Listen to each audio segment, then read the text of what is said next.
Well, Marcus, since I signed the contract with you, you've been back and forth to Cape Verde.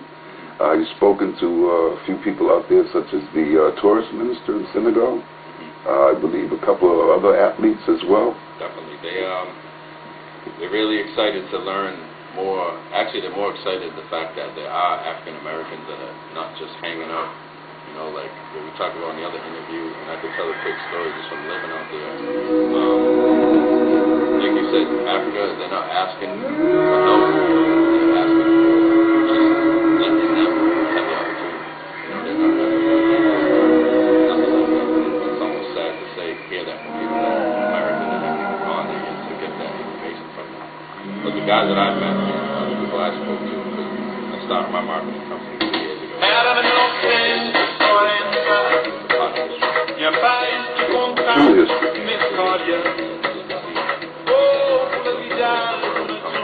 Every time something gets some tragic thing happens in this country or throughout the world, America gets all the hype, we get the tears, and we get to whine about it, but the rest of the world is just hoping it just comes together. So this is like something that's starting to come together, and I think they're pretty excited for it. We're going to end up making it a little bit. Didn't you mention to me that I had asked you, because I thought the islands were kind of inapt to have any influence over Africa, but you said that they were the centerpiece of Africa? Could you explain the way that they're portraying Cape Verde right now is like the rising star of Africa. Like they got the new credit upgrade.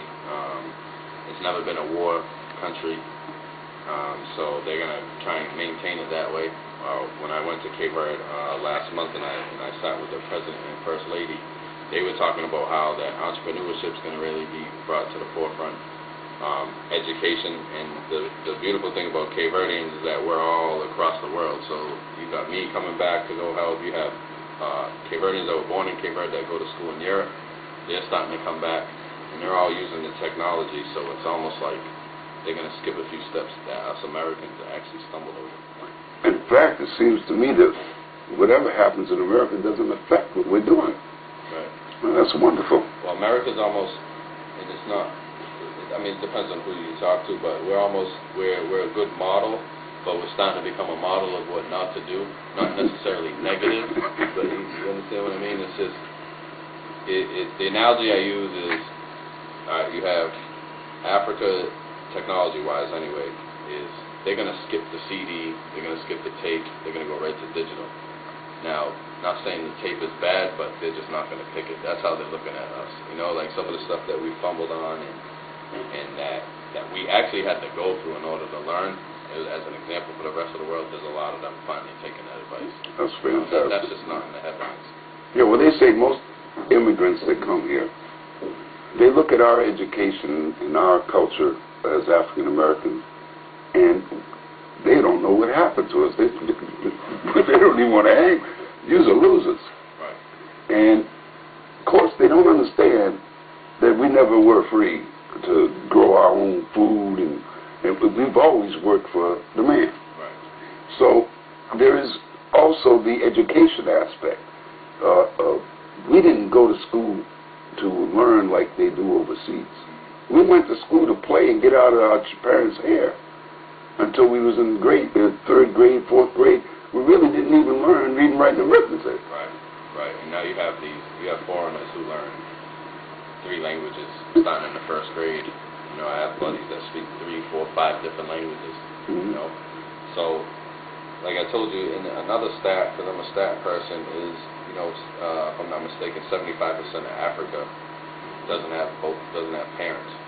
And of that 70%, like 90% is under 25. So like the world's young. The rest of the world's young. We're the ones that still have the grandparents. And then, like I said, it's almost like I feel like I'm a foreigner when it comes to my own age group being an American, because I spend so much time with my grandparents. I spend so much time with my elders. You know what I mean? So it's a learning experience. I'm glad that I got to stumble on this through basketball. And now that I'm more aware, I try to make sure I make as many friends as I can across the globe. I have Muslim friends, Hindu friends.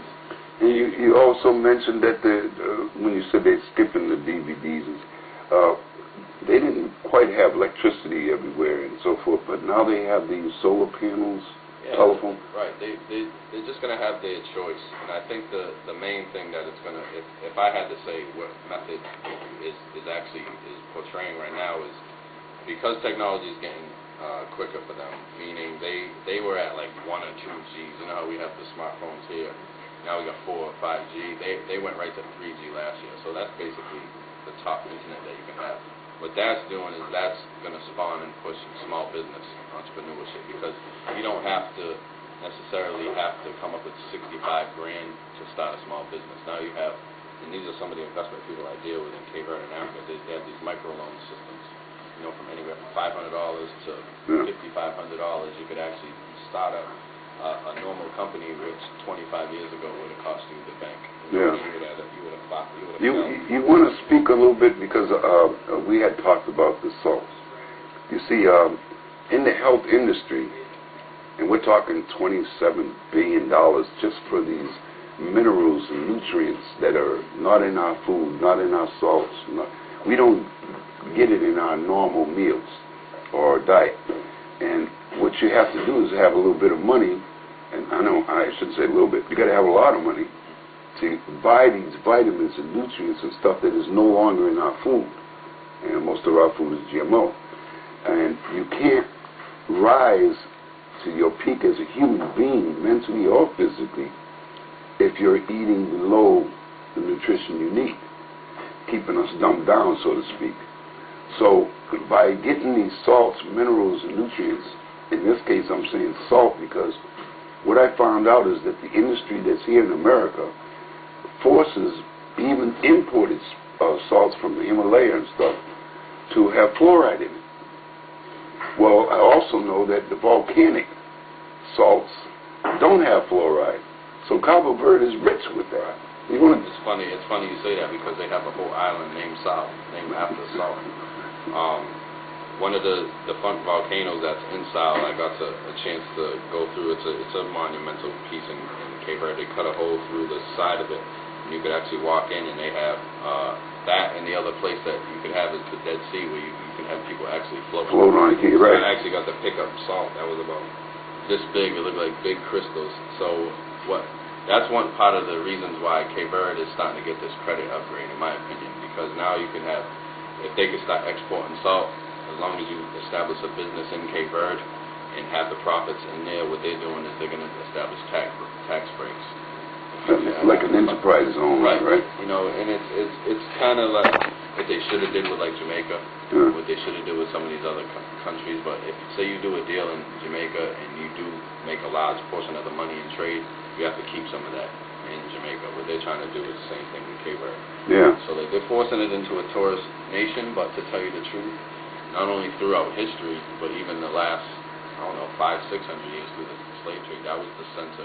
That's the most important port in the Atlantic. Right. So it's just, it's exciting to be a part of that on this end of it, and just never mind having family heritage. Well, I'm glad to get my hands on some of the salt, because what scientists are finding out that the salts, minerals, and nutrients and so on, if you're from Africa, this is what you're made out of. That dirt, that soil, that water, and so on, the crystals and so on, all from the land that your family and your family's family come from. We've been over here for 300 years deficient of these nutrients. And by getting it now, it should correct the DNA and clean up the toxics and so forth, and maybe even get beyond the salt to other things such as sardines and fish and I understand bananas, coconuts, and they got all that. A lot of deals in place. I know they're heavily in talks with the Brazilian government, China, Britain. So like they use the euro, so like their money's worth more. The way I'm looking at it is we're looking at like a 2 or 3 year window before it gets turned into a full-blown tourist spot, but with the trade because of the location. Well, the tourism would only help because you're talking about a hop, skip, and a jump to Africa. We're talking about a 6-hour overnight flight from Boston. And that's what I tell my buddies, and even grew up playing. Actually, if you want to backtrack, my first year playing professional, I was a buddy from He was from Guinea-Bissau, and he was sitting there. We were watching the NBA playoffs during the season. And I had so much downtime there because you're just playing and training and sleeping. So he's sitting there and he said, imagine if, he goes, you know what, you're unique because you know your father, your grandmother walked. He goes, what if Michael Jordan, we find out, was from Senegal? Or what if we find out Magic Johnson was from Guinea? You know, he goes, you guys are unique.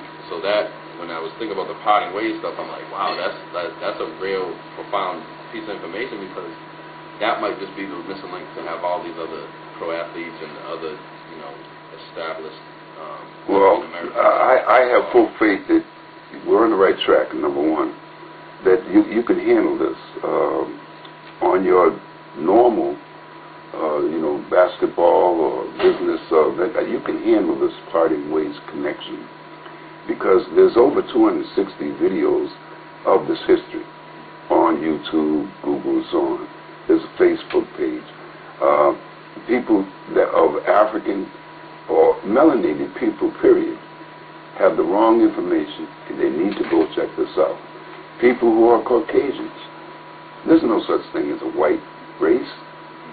We're all the same race, and this is the thing we got to get over. We are all the same family, and this ain't no peace stuff. I forgive you for treating me like a slave, or you know, you're low or you're higher. No, this is humanity.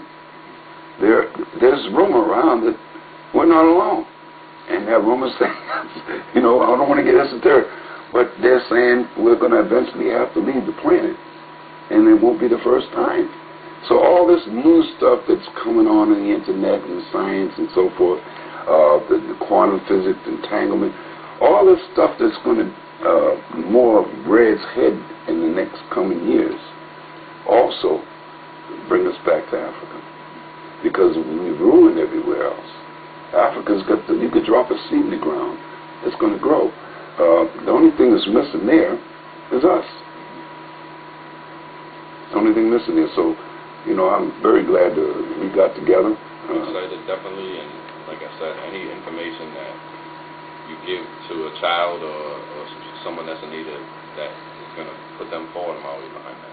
Do you want to give some kind of contact information? Yeah, you could email me at mhout22@gmail.com, or you can go to my business website, and that's www.uing.biz. And I'm on Facebook too. This is Marcus Helpman. You can search me there. And that's pretty much it. Okay, as we come to a close, I'd like to thank everybody for coming in or watching us on TV. And remember, this is your history. If you don't support it, forget the future. Thank you and good night.